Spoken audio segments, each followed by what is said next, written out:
hanya kita yang di Malaysia ni saja merasai suasana itu, bahkan juga di negara-negara barat, timur, dan juga Mekah dan juga Madinah.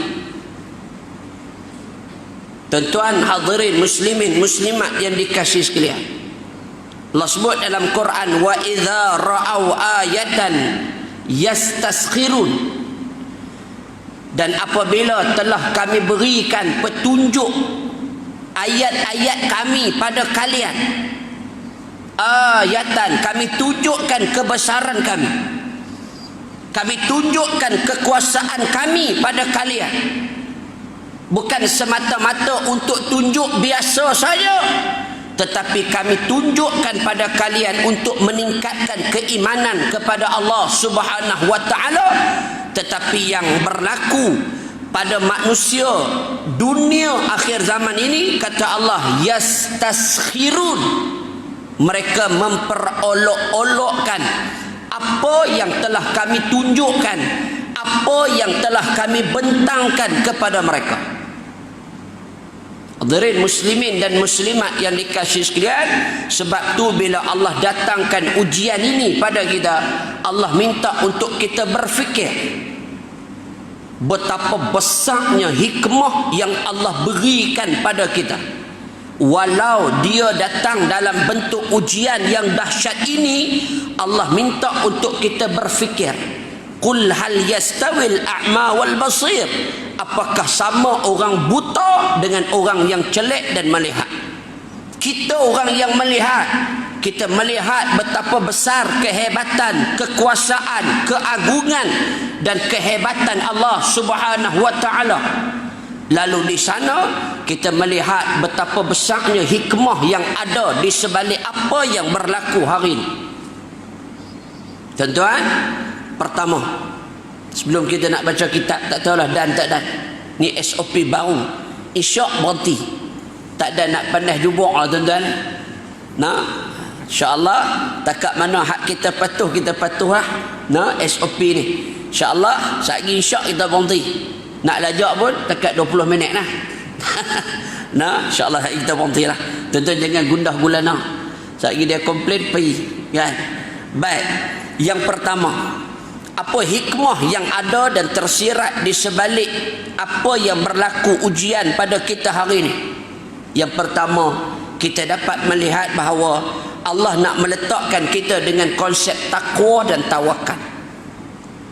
Rupanya tuan-tuan, bila mai ujian yang besar ni, Allah, waktu ni lah kita nak kepada konsep takwa, kita nak tunjukkan dan kita nak lahirkan konsep takwa dan tawakal ini. Dulu ni kita boleh sebut aja, tapi bila mai 3-4 bulan ni tuan-tuan, semua orang terkesan dengan apa yang berlaku. Ada orang yang kurang bernasib baik, dia dibuang pekerjaan. Waktu tu apa dia berlaku tuan-tuan? Dia rasa diri dia ni ada rasa rendah diri sikit, dia kena buang kerja dan sebagainya. Ada orang berniaga, umpamanya orang berniaga tak boleh berniaga tuan-tuan, tidak ada pelanggan, kedai ditutup dan sebagainya. Ini konsep takwa yang Allah minta untuk kita berfikir. Sebab itu kata Sayyidina Ali, tuan-tuan, dengan konsep takwa, apa dia? Sifat kepada takwa ini, kata Sayyidina Ali, ialah ar-ridha'u bil qalil. Apa dia? Konsep kepada takwa ini ialah belajar redha walaupun sikit atas apa yang kita terima. Sayyidina Ali buka pahaman ini 1400 tahun dulu, melihat kepada apa yang berlaku. Tuan-tuan, Sayyidina Ali minta ketika mana takwa itu dibentangkan, dan waktu itulah kita nak faham bahawa dalam konsep takwa itu ada redha. Orang yang nak menghampiri keimanan dia kepada Allah Subhanahu wa taala, dia kena tanam dalam diri dia ni sifat redha. Bukan senang redha ni nak mai dekat kita, bukan senang. Nak bercakap soal redha, tuan-tuan, nak bercakap ni mudah, nak implementasi soal redha ni susah. Redha ni bukan dia main segeruk buk dalam diri dah. Dia perlu dibaca, perlu diajar, perlu ada ilmu. Sebab itu konsep takwa datang dulu. Waktu itulah datanglah dengan nilai redha. Bila takwa ada, redha tu datang. Sayyidina Ali sebut, bila ada takwa, kita akan belajar redha dalam hidup kita. Dengan ibadah yang kita lakukan waktu kita duduk di rumah, dengan keluarga, waktu itulah kita belajar semua benda. Hak tak boleh jadi imam, waktu itulah jadi imam. Dia mula hafal Quran, dia mula hafal surah-surah lazim, tidak out. Kalau dia ni tekat kulhu ya, tapi bila mai duduk di rumah, dia hafal lah, kuliah lah. Dia dah mula hafal Iqra' lah. Iqra' bismi rabbikal ladzi, dia mula hafal lah. Dia mula hafal surah-surah hak panjang sikit ni, wadduha. Tidak, dia kulhu ya. Nu bini komplain, dia tabang tak ada lain, kulhu dia dah. Dia dah mula faham semua benda. Waktu duduk di rumah, dia dah belajar tentang isi khutbahnya. Waktu tu dia selak, rupanya khutbah ni ada rukun dia. Dia mula selak. Kalau dulu tak tahu, dia main komplain dia. Dia main duduk di surau, di masjid, dia dengar khutbah, lepas tu balik. Kali ni dia mula belajar sesuatu. Tuan-tuan, tuan-tuan, ni maknanya belajar apa yang kita ada. Pelajaran ini kita terima, tuan-tuan. Subhanallah, dahsyat. Manusia boleh berubah. Ni belajar redha.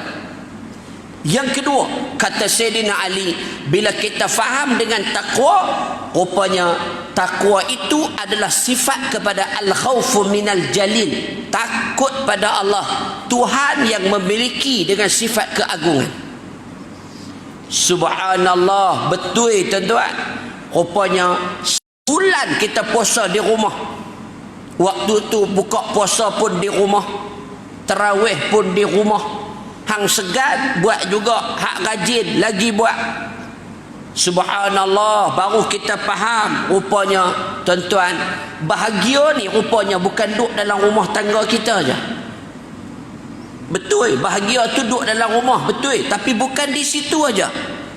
Kita mencari, rupanya manusia ni, dia rupanya dia mencari bahagia tu bukan dalam rumah dia saja, tapi dia perlu kepada kawan, dia perlu kepada pekerjaan, dia perlu kepada mak ayah adik beradik dia di kampung, dia perlu komuniti dia di masjid dan di surau.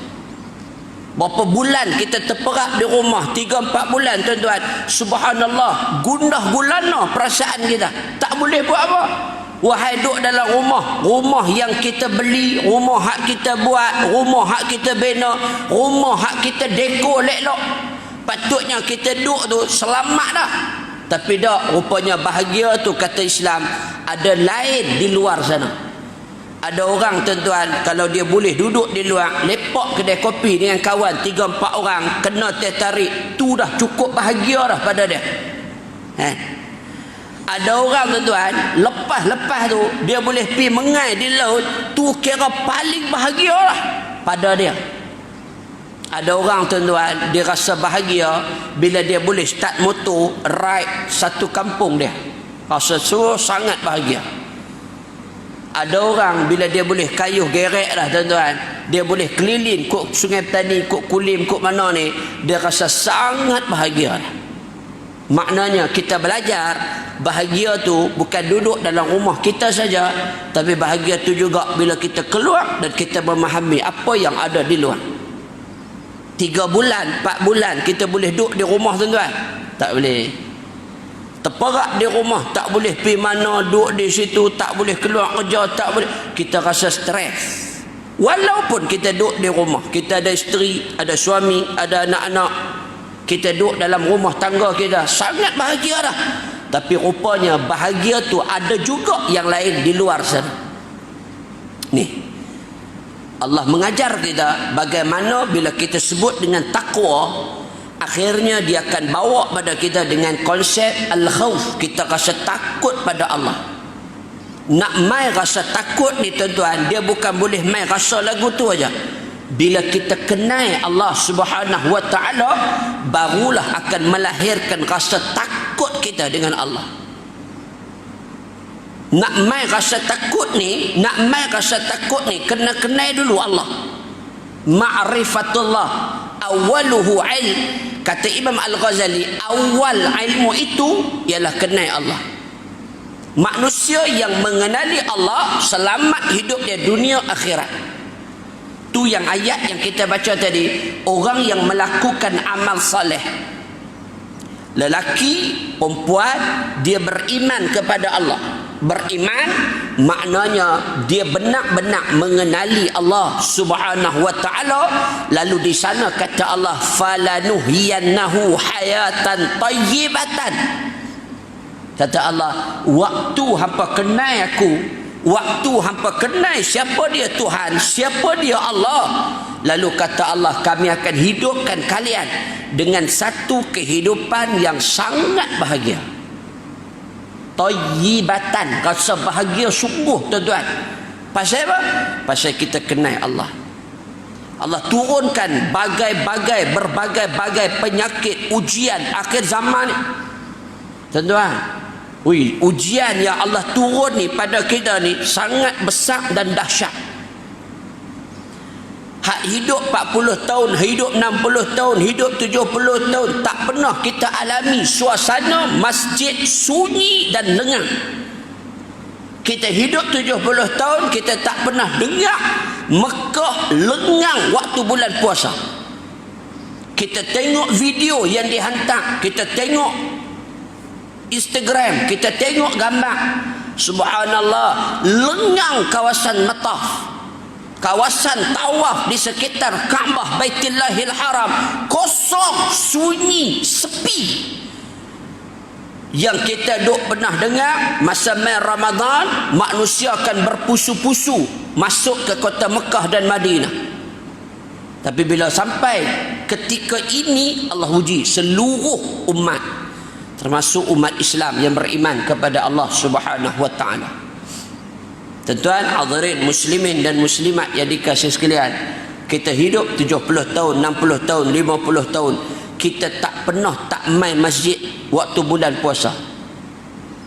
Ramadan ni tuan-tuan penuh dengan tarawihnya, dengan witirnya, dengan buka puasanya, dengan morenya, sagi 10 malam terakhir tahajudnya, macam-macam program yang dibuat untuk mengimarahkan masjid dan surau. Tapi tahun ini suasananya sangat berbeza. Pilu kita tuan-tuan, rasa ya Allah, janganlah Allah uji kita dalam suasana yang macam ini. Tuan-tuan, betul ada orang kata, ustaz, kami boleh juga sembahyang di rumah. Betul, sembahyang boleh, jemaah lagi, alhamdulillah, bagus. Tapi pengimarahan kepada masjid dan surau sunyi dan lengang, ini ujian Allah yang dahsyat, ujian Allah yang besar kepada semua orang. Sebab itu tuan-tuan, balik pada Allah, ketika mana Allah sebut wa idza ra'au ayatan, ketika mana kami berikan peringatan, ayat, tunjuk kebesaran, keagungan dan kehebatan kami, kata Allah, ambil ayat ini. Lalu kata Allah, yastaskhirun, waktu itu ketika mana kami bentangkan keagungan kami, ada lagi orang-orang yang memperolok-olokkan ayat-ayat tanda kekuasaan kami kepada manusia.